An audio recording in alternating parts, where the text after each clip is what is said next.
আমি তোমাকে চেয়েছি বলেই যে আমাকে খুব করে চেয়েছিল সে আমাকে পায়নি।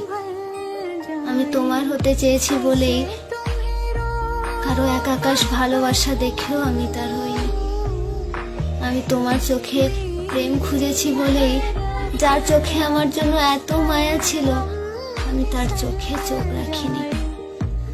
আমি তোমার হৃদয়ে ঠাঁই চেয়েছি বলেই যার হৃদয়ে আমার জন্য অগাধ ভালোবাসা ছিল তার হৃদয় ভেঙেছে। দিন শেষে কোথাও গিয়ে সেই মানুষটা আর আমার মধ্যে বড্ড মিল রয়ে গেছে। আমরা দুজনেই কেউই আমাদের ভালোবাসার মানুষটাকে পাইনি। ওই একটা কথা আছে না, আমরা সব সময় ভুল মানুষকেই ভালোবেসে ফেলি। সত্যি হয়তো তাই, যারা আমাদের গুরুত্ব দিতে চায় না তাদের থেকেই গুরুত্বের আশা করে থাকি।